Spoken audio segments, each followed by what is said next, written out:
Hey YouTube, Week here, bringing you all an update to my Phantom Knights Yu-Gi-Oh deck profile for post the July 2019 ban list. A lot of you have been asking for an update to the Phantom Knights deck, which a lot hasn't changed since the last update, except for the fact that now the Phantom Knights Rusty Bardish is banned on the ban list with the newest July 2019 ban list, and this deck has just been suffering a lot because of the fact that those cards keep getting hit. First with the rank up spell, making it so we were unable to make Dark Requiem and Siege Dragon in the deck, and now with our number one go-to Link monster in the deck gone, which isn't even the fact that this deck is to blame for that. The fact that it is used in other decks is a big key part of that. Definitely does stink for the plays, so I decided to focus more on the Link monsters we have still for the deck, and also just the Exceed plays we can do with all our different Phantom Knight cards. So let's go ahead and get started with the deck profile. So to start off with the monsters, I run 3, the Phantom Knights, Ancient Cloak. I still try to stick to as most of a pure Phantom Knights deck I can make, with just a little added support to assist with your extra deck plays. But 3 Ancient Cloak, this card's great for just being able to boost up your dark monsters on the field by switching it to defense and then giving that monster 800 attack.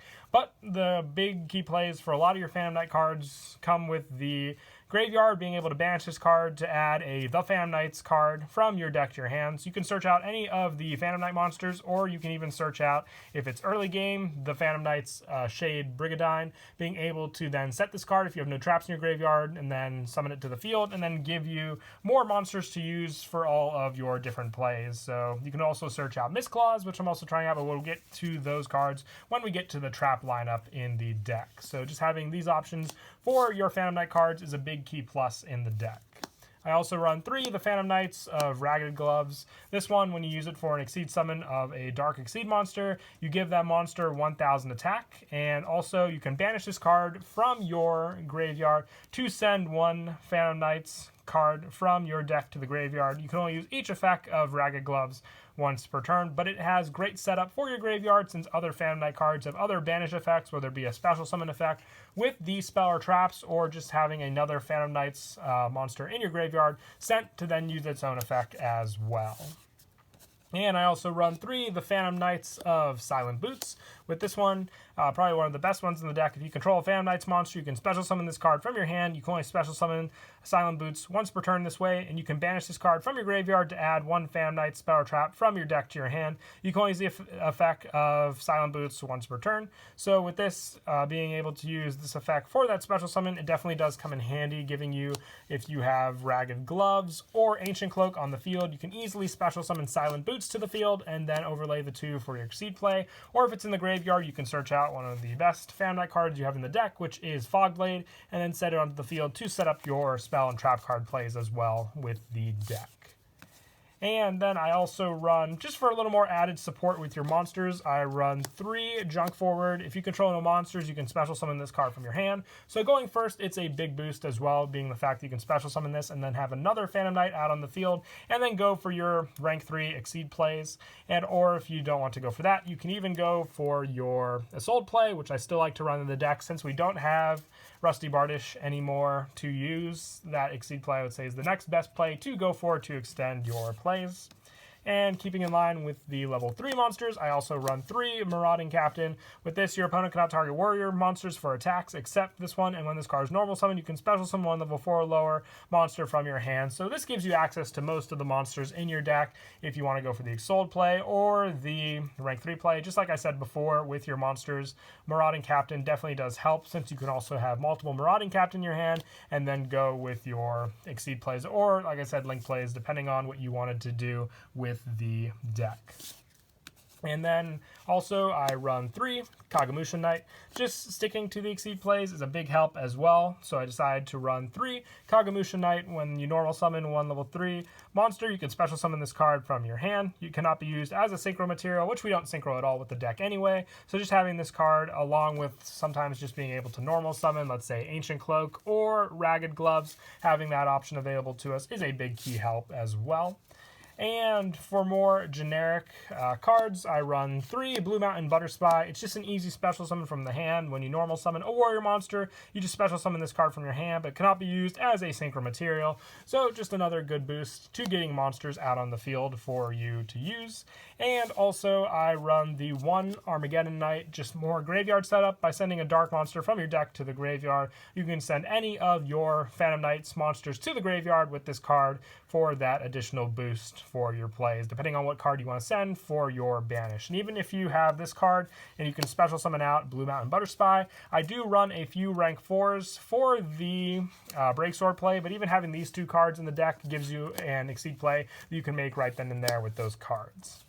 And that is it for the monsters. I run a good high count of monsters just because they all work very, very well together, whether you special summon them off of one another or just to have later on for your plays. For the spells, I run the Equip spell lineup that works with your Isolde. So I run 1 Living Fossil, 1 Different Dimension Reincarnation, 1 Divine Sword Phoenix Blade, and the 1 Moonmere Shield. I like to run the 4 just for most of the fact with Isolde, we're going for the level 3 special summon. So as long as I have these, as long as I have a setup in my deck, if I open up 1 of the cards, I can still send the other 3, also clearing out the deck for some other cards and not being afraid to summon anything else or risking anything else with the cards. Plus, I also run 2 Allure of Darkness. I still like the 2 in the deck. If you wanted, you can try dropping down the Allure number for additional Equip spells if you're a little nervous of only running the 4 and still wanting to fully use the Isolde play. And I just like it for additional draw power if you open up multiple cards, like let's say your Blue Mountain Butter Spy. You can only use it because you only do normally 1 normal summon per turn. So if you want another one to banish off with this card to give you more additional cards you may use, this card definitely does help for that draw power. And then for a few other one-ofs, I run 1 Monster Reborn. This card just definitely helps for easy special summons from the graveyards before you banish any of your Phantom Knight cards. I run 1 Foolish Burial, and I'm trying out 1 Foolish Burial Goods just for a more send effect with our Phantom Knight traps, being able to then use the banish effect to special summon a Phantom Knight's monster from our graveyard using those cards for the scent. It definitely does come in handy a lot more than I thought it would. And for the additional one-ofs, I run 1 Reinforcements of the Army. You run plenty of warrior monsters in this deck, so this one definitely does come in handy. And the 1 Burial from a Different Dimension, since we banish our Phantom Knight monsters a good amount in the deck, so just being able to return them to the graveyard to reuse, and this is a quick play spell, you can always set it and then activate it depending on if they're on your field and they get set next turn, so it's a big help as well for the deck. And then moving on to the traps, I run 3 Phantom Knights, Fogblade, your best trap card I would say for sure, being able to stop your opponent's card effects and preventing them from being attacked or attacked is not that big a deal. Then you can always just destroy this card with Breaksword to destroy another card your opponent controls. It's very searchable with Silent Boots. The biggest hit, like I said, with the deck is Rusty Bardish, and the fact that we cannot search this card with its own effect anymore, so we have to rely solely on some of our other cards to get this card out or drawing it with your own. And for the rest of the one-ofs, I just run 1 of each of these cards because they're situational for the search with Silent Boots, depending on which one I need. So 1 Phantom Knight Sword for the additional boost of cards. Wings helps to protect and boost up your monsters. I like to run, I'm testing out 1, and I've been liking Miss Claws. You target one of your banished Phantom Knight monsters, add it to your hand. When an opponent's monster declares a direct attack while this card's in the graveyard, you can target 1 level 4 or lower Phantom Knight's monster in your graveyard, special summon that monster, and if you do, the special summon this card as a normal monster, and with the same original level as that monster, and it's not treated as a trap, and if summoned this way, banish it when it leaves the field. It gives you other options, which I like for the setup. Even just being able to send it to the graveyard for that play is a big key help for sure. And I run 1 Phantom Knights of Shade Brigandine. I just run the 1 now. It's not as searchable, but when I can open it up with cards like Ancient Cloak, it definitely does come in handy, but like I said, I don't run more than 1. Excuse me, for the fact that if you have it in the graveyard already, the set and then activate is not as good as it used to be. And then that is it for the main deck. We'll now move on to the extra. I'm running full power Phantom Knight Break Sword. We have to make use of the fact that we don't have the Link monster, so I decided to stick with more of the Exceed play for the deck. It needs 2 level 3 monsters to make it, so a good majority of the cards in the deck to summon this card out. Once per turn, you can detach 1 material from this card, then target 1 card your opponent control, 1 card you control, and 1 card your opponent controls. Destroy them, and if this Exceed card is destroyed, you can target 2 Phantom Knight monsters with the same level in your graveyard, special summon them, and increase their levels by 1. Also, you cannot special summon monsters for the rest of this turn except dark monsters. Doesn't really limit you at all, since that's the majority of the deck anyway, but having 3 of this always gives us a play to go into with this card. And then for other Exceeds, I run 1 Dante, 1 number 47. Most of the time, the Break Sword will be the Exceed play we go for, but just having these a direct attack and graveyard setup cards as well is a big bonus for sure. And I also run the 1 Dark Rebellion Exceed Dragon and the 1 Time Thief Redoer. Whenever you use your Break Sword is when you use these cards, which I'll show a play because a lot of people still get confused as to how this play resolves and how you can summon these cards in the deck. So I'll show that at the end of the video. And for the Link monsters, I have the 2 Isolde. When you can make them, it definitely does help, but just having the option for it and then another easy Link to make in the deck is a big key play for sure. And for the majority of Dark monsters, I run the 1 Wee Witch's Apprentice. Just another boost as well to cards like Break Sword is another big help with this.